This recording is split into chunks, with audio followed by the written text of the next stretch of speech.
ನಮಸ್ಕಾರ ಎಲ್ರಿಗೂ. ಇವತ್ತು ಸಂಕಷ್ಟಹರ ಚತುರ್ಥಿ. ಈ ಸಂಕಷ್ಟಹರ ಚತುರ್ಥಿಯು ಗುರುವಾರದ ದಿನ ಸುಕರ್ಮಯೋಗದಲ್ಲಿ ಬಂದಿದೆ. ಹಾಗಾಗಿ ಇವತ್ತು ನಾನು ಮಹಾಗಣಪತಿ ದೇವರ ಒಂದು ಶಕ್ತಿಶಾಲಿ ಮಂತ್ರವನ್ನು ಜಪಿಸಿದ್ದೇನೆ. ಈ ಮಂತ್ರದ ಹೆಸರು ಋಣವಿಮೋಚನ ಮಹಾಗಣಪತಿ ಮಂತ್ರ.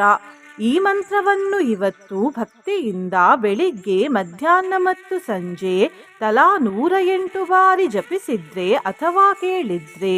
ಋಣಗಳೆಲ್ಲ ತುಂಬಾ ಬೇಗ ತೀರುತ್ತವೆ. ಸಂಕಷ್ಟ ಮತ್ತು ವಿಘ್ನಗಳು ನಾಶವಾಗುತ್ತವೆ. ಮನೋಬಲ ಹೆಚ್ಚಾಗುತ್ತದೆ. ಕೆಲಸದಲ್ಲಿ ಜಯ ದೊರೆಯುತ್ತದೆ. ಎಲ್ಲ ರೀತಿಯ ಸಾಂಸಾರಿಕ ಭಯ ದೂರವಾಗುತ್ತದೆ. ಆರ್ಥಿಕ ಸ್ಥಿರತೆ ಲಭಿಸುತ್ತದೆ. ದುಷ್ಟಶಕ್ತಿಗಳಿಂದ ರಕ್ಷಣೆ ದೊರೆಯುತ್ತದೆ ಮತ್ತು ಅಪಾಯಗಳು ಬರದಂತೆ ಈ ಮಂತ್ರ ನೋಡಿಕೊಳ್ಳುತ್ತದೆ. ಇವತ್ತು ಗಣಪತಿ ದೇವರಿಗೆ ಗರಿಕೆ ಹುಲ್ಲನ್ನು ಹಾಗೂ ಕೆಂಪು ಬಣ್ಣದ ಹೂವನ್ನು ಇಡಿ. ಕೆಂಪು ಬಣ್ಣದ ಹೂವೆಂದರೆ ಗಣಪತಿ ದೇವರಿಗೆ ತುಂಬಾ ಇಷ್ಟ. ನಿನ್ನೆ ನಾನು ಕೇಳಿದ ಪ್ರಶ್ನೆ, ನರಸಿಂಹದೇವರ 9 ರೂಪಗಳ ಹೆಸರೇನು ಎಂದು. ಈ ಪ್ರಶ್ನೆಗೆ ಸರಿಯುತ್ತರ ಬಿ. ನವನಾರಸಿಂಹ.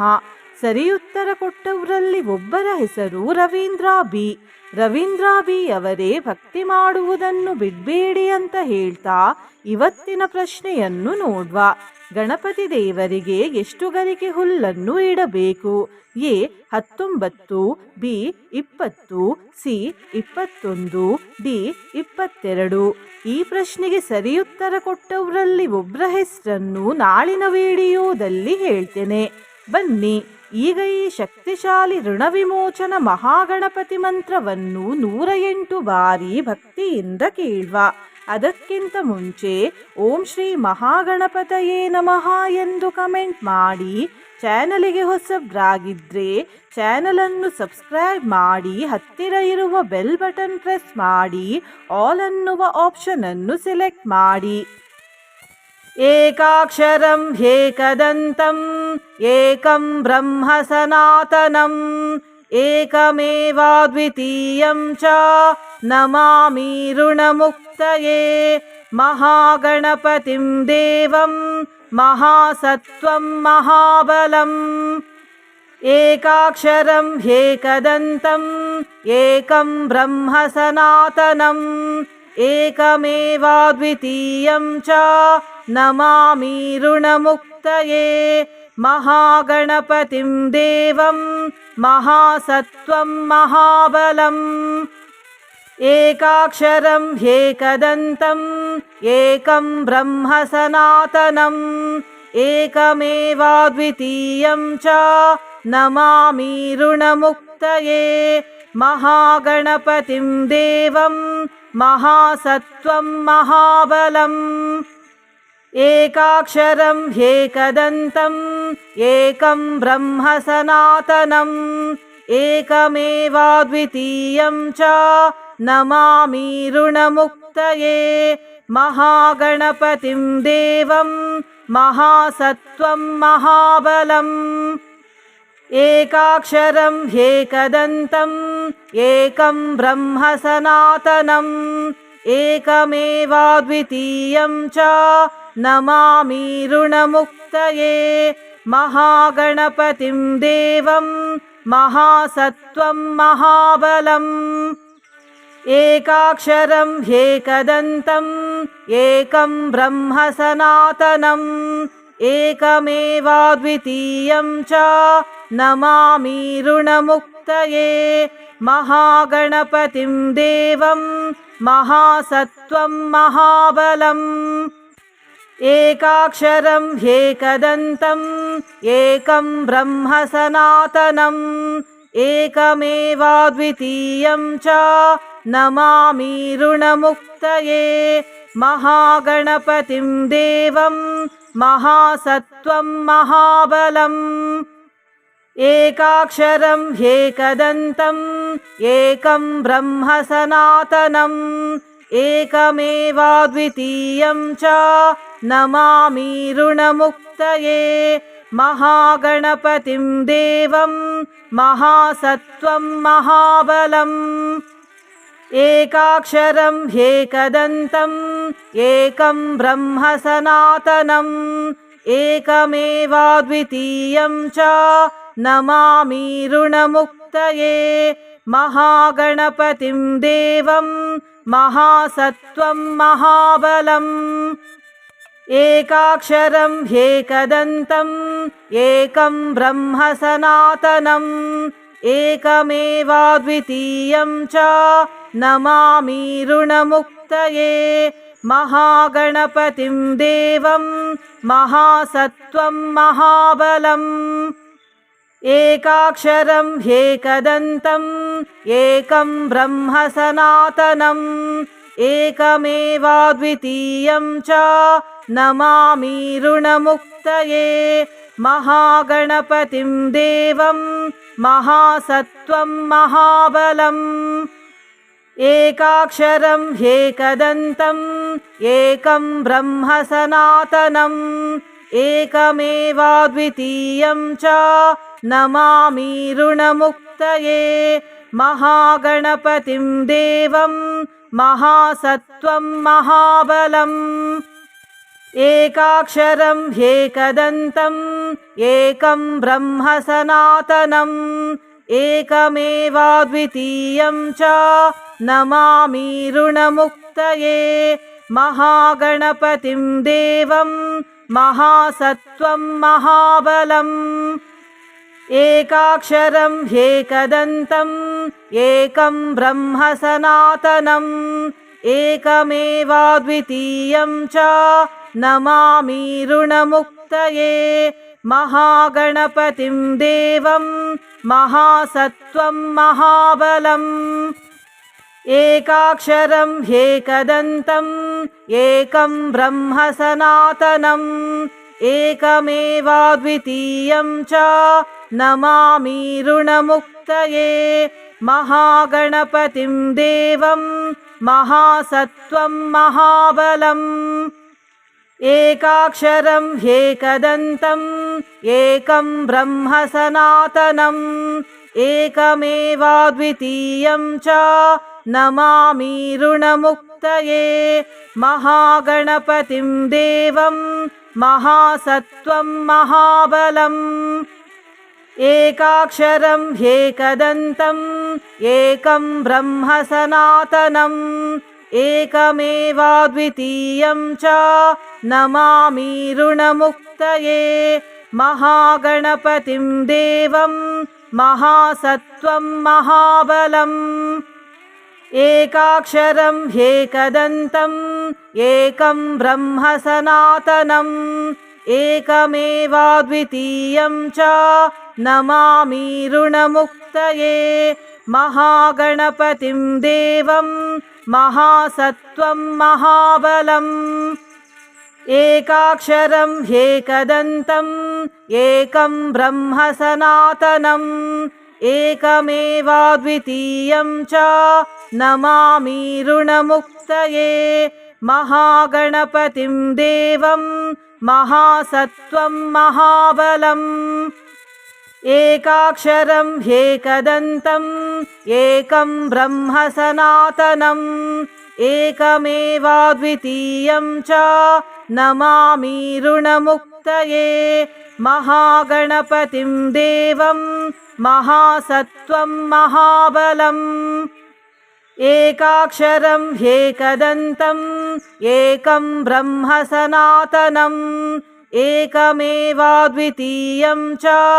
नमामि ऋणमुक्तये महागणपतिं देवं महासत्त्वं महाबलम् एकाक्षरं ह्येकदन्तम् एकं ब्रह्म सनातनम् एकमेवाद्वितीयं च नमामि ऋणमुक्तये महागणपतिं देवं महासत्त्वं महाबलम् एकाक्षरं ह्येकदन्तम् एकं ब्रह्म सनातनम् एकमेवाद्वितीयं च नमामि ऋणमुक्तये महागणपतिं देवं महासत्त्वं महाबलम् एकाक्षरं ह्येकदन्तम् एकं ब्रह्म सनातनम् एकमेवाद्वितीयं च नमामि ऋणमुक्तये महागणपतिं देवं महासत्त्वं महाबलम् एकाक्षरं ह्येकदन्तम् एकं ब्रह्म सनातनम् एकमेवाद्वितीयं च नमामि ऋणमुक्तये महागणपतिं देवं महासत्त्वं महाबलम् एकाक्षरं ह्येकदन्तम् एकं ब्रह्म सनातनम् एकमेवाद्वितीयं च नमामि ऋणमुक्तये महागणपतिं देवं महासत्त्वं महाबलम् एकाक्षरं ह्येकदन्तम् एकं ब्रह्म सनातनम् एकमेवाद्वितीयं च नमामि ऋणमुक्तये महागणपतिं देवं महासत्त्वं महाबलम् एकाक्षरं ह्येकदन्तम् एकं ब्रह्म सनातनम् एकमेवाद्वितीयं च नमामि ऋणमुक्तये महागणपतिं देवं महासत्त्वं महाबलम् एकाक्षरं ह्येकदन्तम् एकं ब्रह्म सनातनम् एकमेवाद्वितीयं च नमामि ऋणमुक्तये महागणपतिं देवं महासत्त्वं महाबलम् एकाक्षरं ह्येकदन्तम् एकं ब्रह्म सनातनम् एकमेवाद्वितीयं च नमामि ऋणमुक्तये महागणपतिं देवं महासत्त्वं महाबलम् एकाक्षरं ह्येकदन्तम् एकं ब्रह्म सनातनम् एकमेवाद्वितीयं च नमामि ऋणमुक्तये महागणपतिं देवं महासत्त्वं महाबलम् एकाक्षरं ह्येकदन्तम् एकं ब्रह्म सनातनम् एकमेवाद्वितीयं च नमामि ऋणमुक्तये महागणपतिं देवं महासत्त्वं महाबलम् एकाक्षरं ह्येकदन्तम् एकं ब्रह्म सनातनम् एकमेवाद्वितीयं च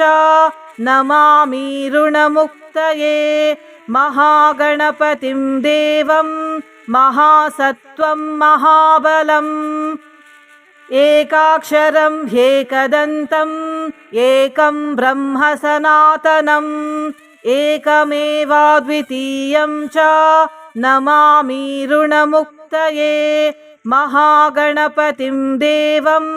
महासत्त्वं महाबलम् एकाक्षरं ह्येकदन्तम् एकं ब्रह्म सनातनम् एकमेवाद्वितीयं च नमामि ऋणमुक्तये महागणपतिं देवं महासत्त्वं महाबलम् एकाक्षरं ह्येकदन्तम् एकं ब्रह्म सनातनम् एकमेवाद्वितीयं च नमामि ऋणमुक्तये महागणपतिं देवं महासत्त्वं महाबलम् एकाक्षरं ह्येकदन्तम् एकं ब्रह्म सनातनम् एकमेवाद्वितीयं च नमामि ऋणमुक्तये महागणपतिं देवं महासत्त्वं महाबलम् एकाक्षरं ह्येकदन्तम् एकं ब्रह्म सनातनम् एकमेवाद्वितीयं च नमामि ऋणमुक्तये महागणपतिं देवं महासत्त्वं महाबलम् एकाक्षरं ह्येकदन्तम् एकं ब्रह्म सनातनम् एकमेवाद्वितीयं च नमामि ऋणमुक्तये महागणपतिं देवं महासत्त्वं महाबलम् एकाक्षरं ह्येकदन्तम् एकं ब्रह्म सनातनम् एकमेवाद्वितीयं च नमामि ऋणमुक्तये महागणपतिं देवं महासत्त्वं महाबलम् एकाक्षरं ह्येकदन्तम् एकं ब्रह्म सनातनम् एकमेवाद्वितीयं च नमामि ऋणमुक्तये महागणपतिं देवं महासत्त्वं महाबलम् एकाक्षरं ह्येकदन्तम् एकं ब्रह्म सनातनम् एकमेवाद्वितीयं च नमामि ऋणमुक्तये महागणपतिं देवं महासत्त्वं महाबलम् एकाक्षरं ह्येकदन्तम् एकं ब्रह्म सनातनम् एकमेवाद्वितीयं च नमामि ऋणमुक्तये महागणपतिं देवं महासत्त्वं महाबलम् एकाक्षरं ह्येकदन्तम् एकं ब्रह्म सनातनम् एकमेवाद्वितीयं च नमामि ऋणमुक्तये महागणपतिं देवं महासत्त्वं महाबलम् एकाक्षरं ह्येकदन्तम् एकं ब्रह्म सनातनम् एकमेवाद्वितीयं च नमामि ऋणमुक्तये महागणपतिं देवं महासत्त्वं महाबलम् एकाक्षरं ह्येकदन्तम् एकं ब्रह्म सनातनम् एकमेवाद्वितीयं च नमामि ऋणमुक्तये महागणपतिं देवं महासत्त्वं महाबलम् एकाक्षरं ह्येकदन्तम् एकं ब्रह्म सनातनम् एकमेवाद्वितीयं च नमामि ऋणमुक्तये महागणपतिं देवं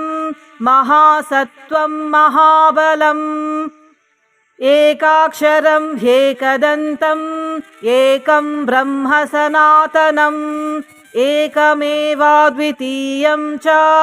नमामि ऋणमुक्तये महागणपतिं देवं महासत्त्वं महाबलम् एकाक्षरं ह्येकदन्तम् एकं ब्रह्म सनातनम् एकमेवाद्वितीयं च नमामि ऋणमुक्तये महागणपतिं देवं महासत्त्वं महाबलम् एकाक्षरं ह्येकदन्तम्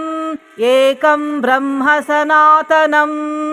एकमेवाद्वितीयं च नमामि ऋणमुक्तये महागणपतिं देवं महासत्त्वं महाबलम् एकाक्षरं ह्येकदन्तम्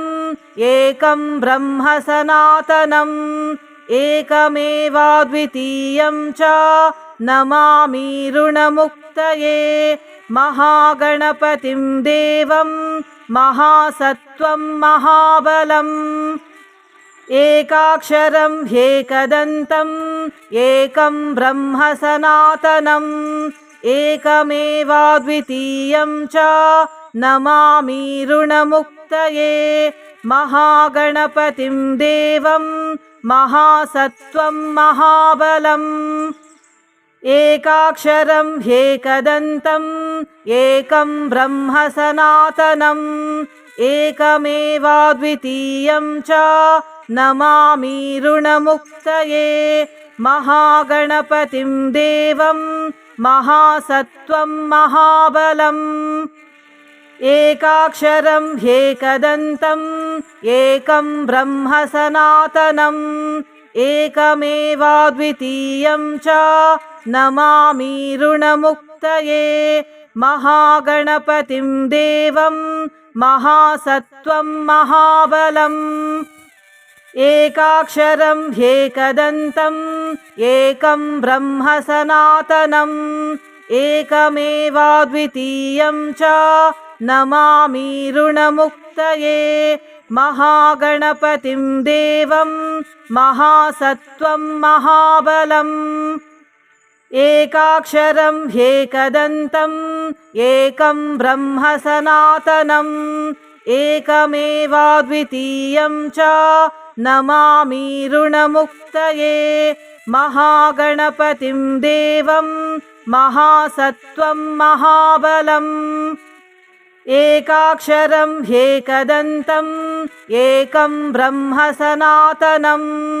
एकमेवाद्वितीयं च नमामि ऋणमुक्तये महागणपतिं देवं महासत्त्वं महाबलम्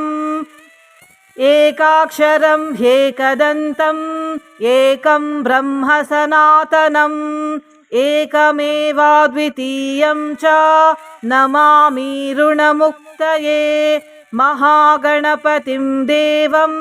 महासत्त्वं महाबलम् एकाक्षरं ह्येकदन्तम् एकं ब्रह्म सनातनम् एकमेवाद्वितीयं च नमामि ऋणमुक्तये महागणपतिं देवं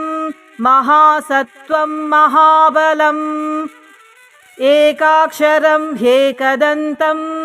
एकं ब्रह्म सनातनम् एकमेवाद्वितीयं च नमामि ऋणमुक्तये महागणपतिं देवं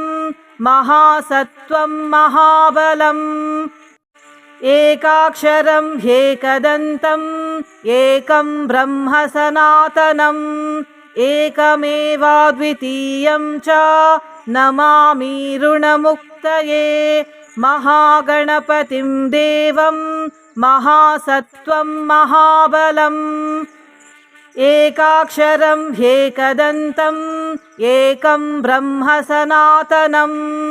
एकमेवाद्वितीयं च नमामि ऋणमुक्तये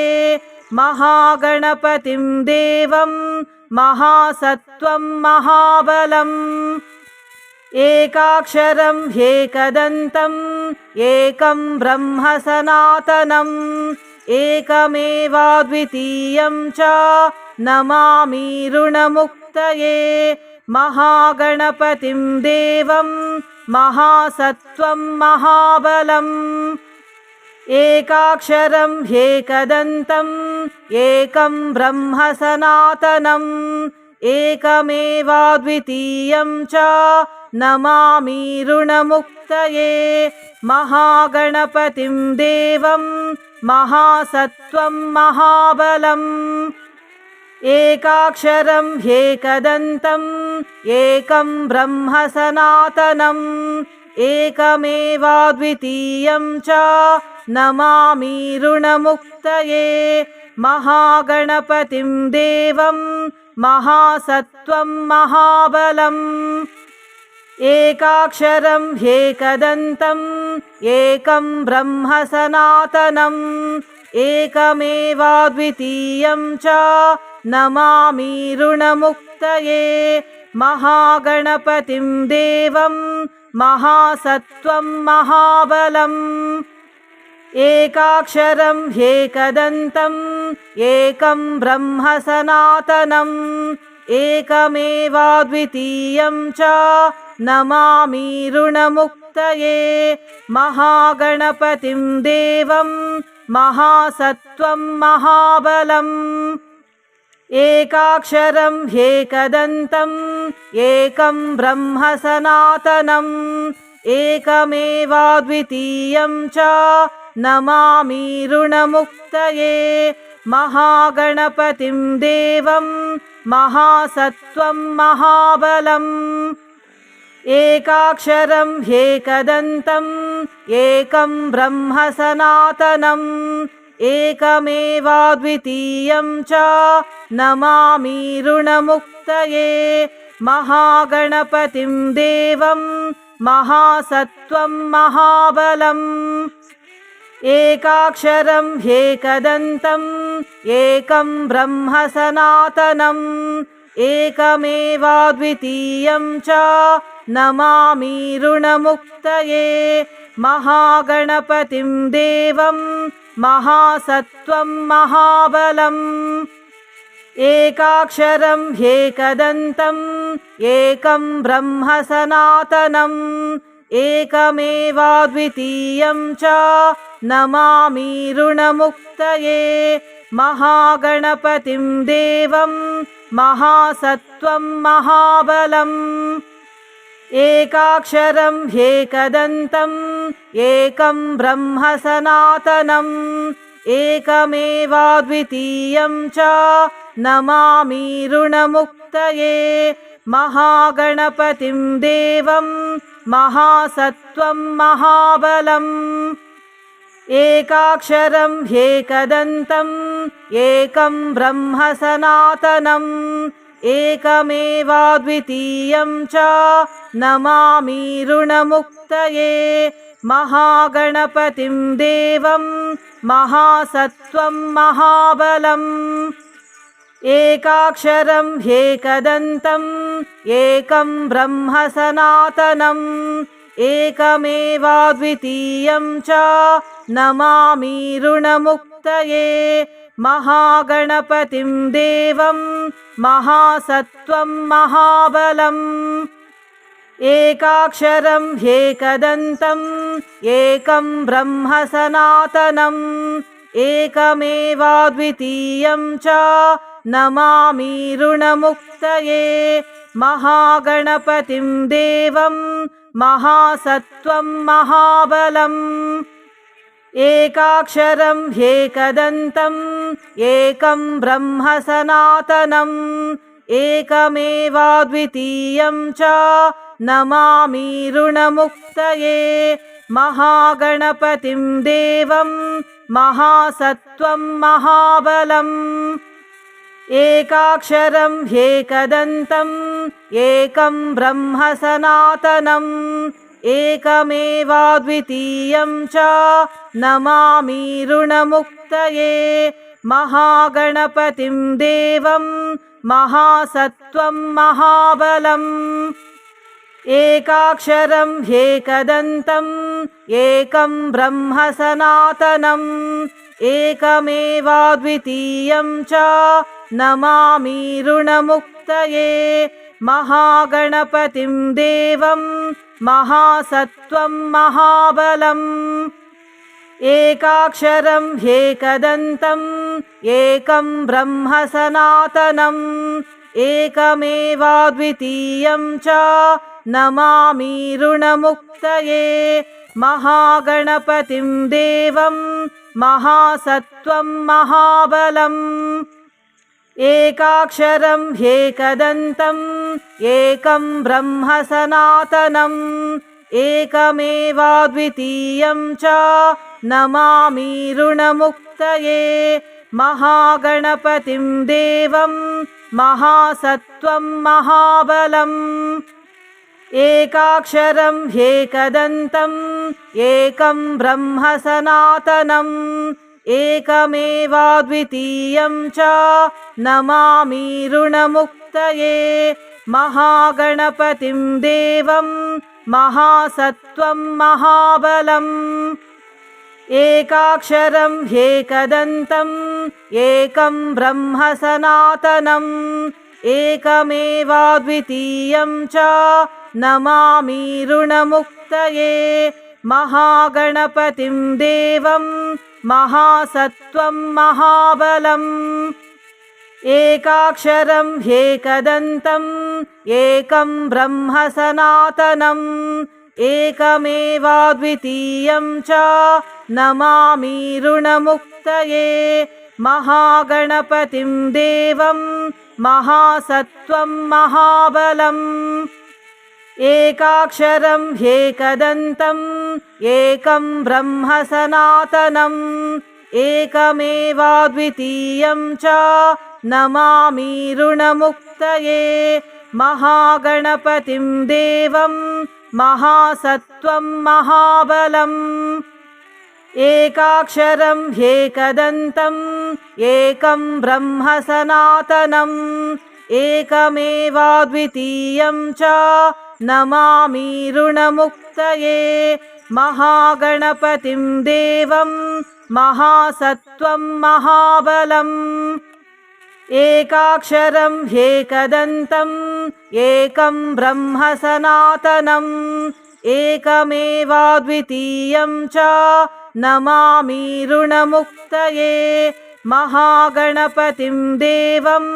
महासत्त्वं महाबलम् एकाक्षरं ह्येकदन्तम् एकं ब्रह्म सनातनम् एकमेवाद्वितीयं च नमामि ऋणमुक्तये महागणपतिं देवं महासत्त्वं महाबलम् एकाक्षरं ह्येकदन्तम् एकं ब्रह्म सनातनम् एकमेवाद्वितीयं च नमामि ऋणमुक्तये महागणपतिं देवं महासत्त्वं महाबलम्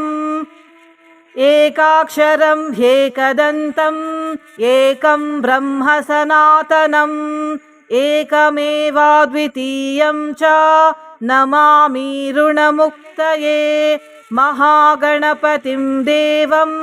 महासत्त्वं महाबलम् एकाक्षरं ह्येकदन्तम् एकं ब्रह्म सनातनम्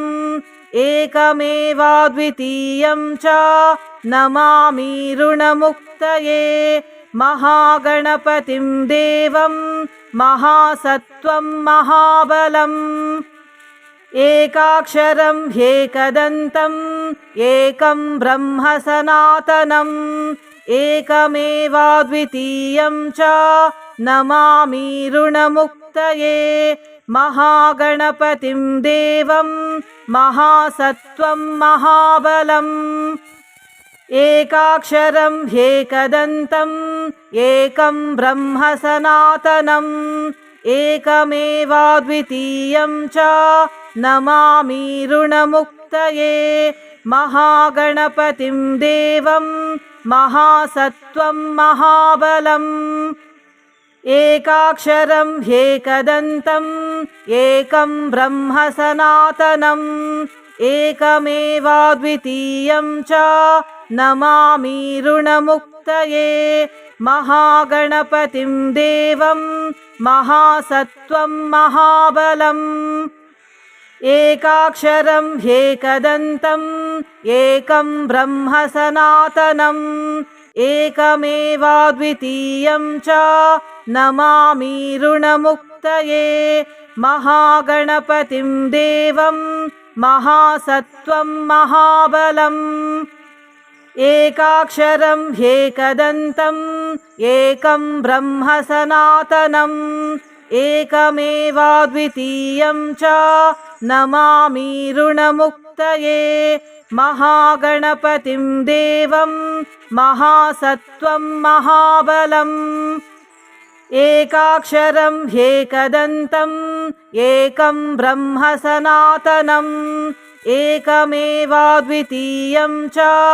नमामि ऋणमुक्तये महागणपतिं देवं महासत्त्वं महाबलम् एकाक्षरं ह्येकदन्तम् एकं ब्रह्म सनातनम् एकमेवाद्वितीयं च नमामि ऋणमुक्तये महागणपतिं देवं महासत्त्वं महाबलम् एकाक्षरं ह्येकदन्तम् एकं ब्रह्म सनातनम् एकमेवाद्वितीयं च नमामि ऋणमुक्तये महागणपतिं देवं महासत्त्वं महाबलम् एकाक्षरं ह्येकदन्तम्